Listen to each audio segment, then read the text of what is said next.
Welcome back, everybody. This week we're going to the Big Apple, but not really.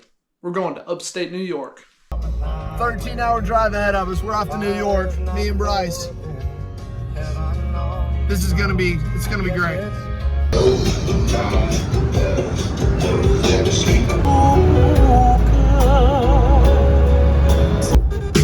Working so hard like a soldier. Short time to get there. I'm eastbound, just like a bandit run. We're staying up there on Bryce's family farm. His grandparents own it, and they're kind enough to let us stay up there and hunt opening bow. Well, we made it to New York at about 6:15 last night, so right now we're gonna get the bows out and shoot a little bit, see if we're sighted in.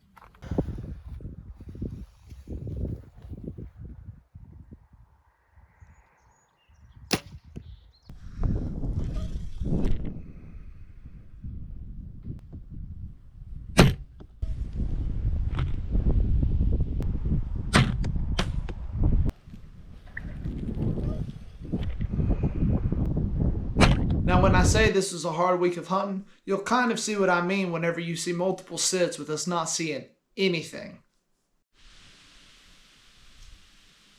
First evening up here in New York. I have no clue what it's like up here, but we're just gonna sit till dark and see what happens. First evening. So the rule on the farm, basically from Tom and Tom's dad, Tom, who y'all will meet later in the video, is shoot anything that walks out. Now, I don't know about you guys, but I am completely fine with splattering anything that walks into bow range. That sun's day one up for us right now. Getting too dark to see, so we're heading back. First day in New York, that's a wrap. This over there.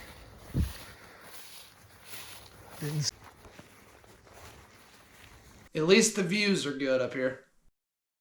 So since I'm the only one who hasn't killed a deer this whole season in our hunting party, Tom decides to take me on the four-wheeler to a different spot down the road. It's too dark for you to see anything, but it's the first full day of New York. My ride's coming in the boater right now. We're gonna see how we do this morning. I'll let you guys know something in the tree stand. So me and Tom are big boys. So we're both sitting there next to each other in this tree stand.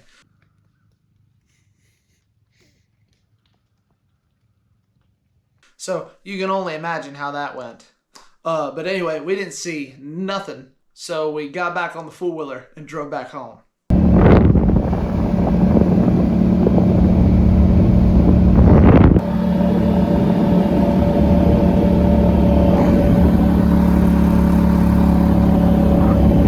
I spared you guys some of the time for some of these sits because I think we went 4 days without seeing a single deer while sitting in the tree stand. Me, Bryce, and the others that were hunting with us. But on this particular evening, Bryce decided to show off a little bit of his cowboy skills when a calf got hung up in a barbed wire fence.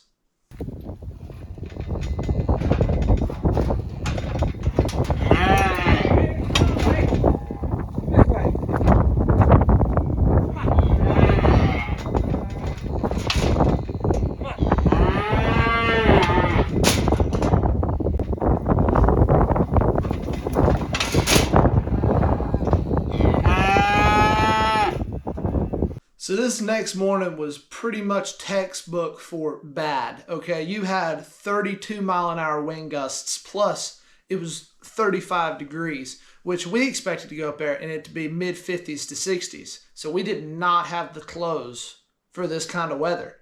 And obviously, neither did the deer because they stayed in their beds all day. Well, this is the second full day in New York, and I don't know if you can tell or not, but the wind is blowing terribly hard. Not right now, but hard enough that me and Bryce are getting down right now because there's too many dead trees around us. So we're gonna come back this evening, but first we're gonna go to Bass Pro and get some more supplies as the temperatures are dropping.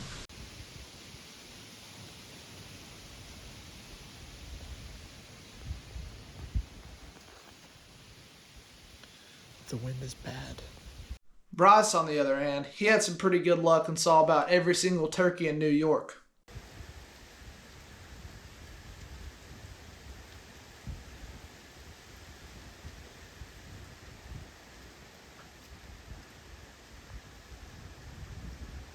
So that evening, Tom decided to whip us on out about a mile on the four-wheeler and to take us to our evening spots, which planned out about the exact same as the morning because the wind was terrible.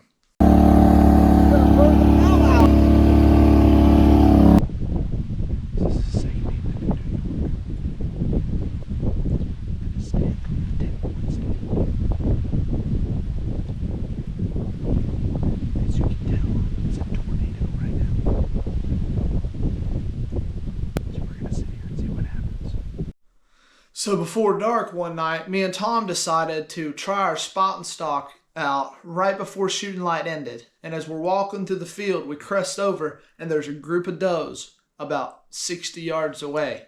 Now, Tom is my range man, and all I have to do is shoot.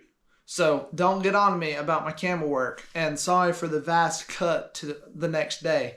But y'all will see what I'm talking about here in a second.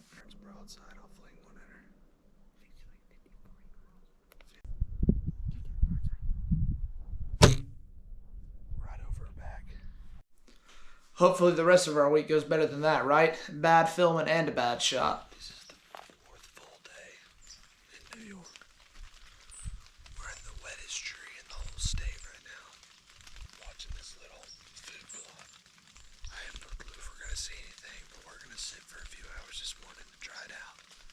It's super foggy.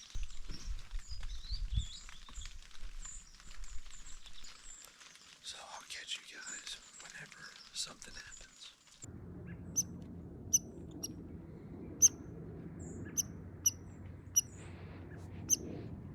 So after that morning sit, me and Bryce decided before the storm came in to ride around the perimeter of the farm we were hunting on and look for deer sign because nobody has seen any deer while sitting in a tree stand on the farm.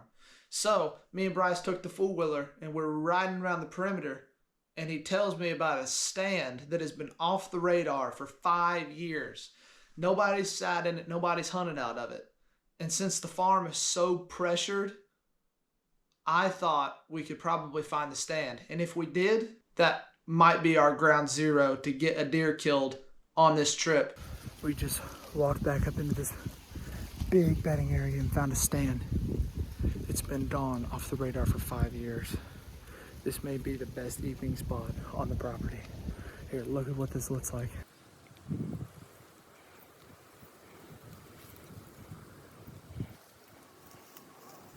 So that next evening, after the storm hit and washed all our scent away, I went back up to that stand we found.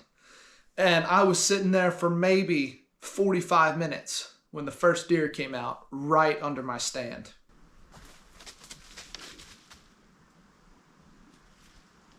But our scent control was pretty poor because of the swirling winds, so I'm pretty sure she smelled me and she busted off and took around behind me at about 75 yards. So now I'm sitting in the tree stand with two thoughts in my mind. One, I'm thankful that I've actually seen a deer on this hunting trip 2 days before we're supposed to leave. And two, I'm disappointed because in my head, that was it. I was already standing up, drawing back, and putting one in her and on the blood trail. But then when she caught my wind, that was kind of demoralizing. But no sooner that second thought left my mind and I thanked God for letting me see a deer, I look into my 25-yard shooting lane, and there's a doe coming right for me.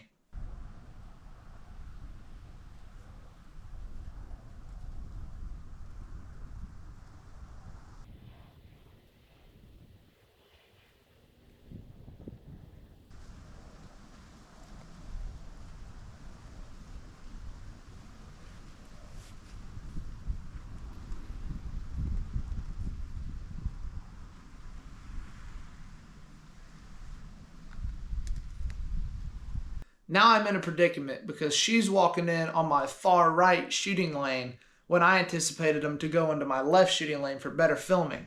So I've got to completely maneuver around, stand up, and come to full draw without her seeing me.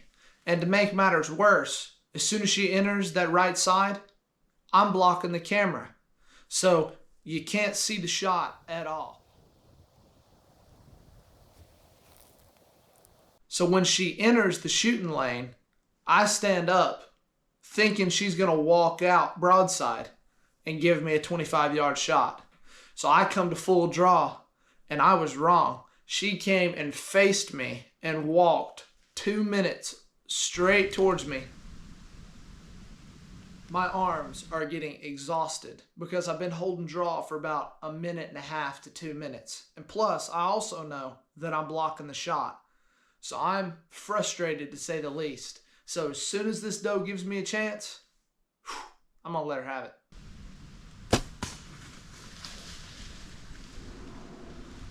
Does anybody else get a funny feeling whenever they hear a deer get smoked? I just shot a deer. About 25 yards. I'd held draw for like 2 minutes. The shot looked a little forward, but it wasn't a very loud thwack, so I think I got up in the shoulder and into the vitals. So, fingers crossed.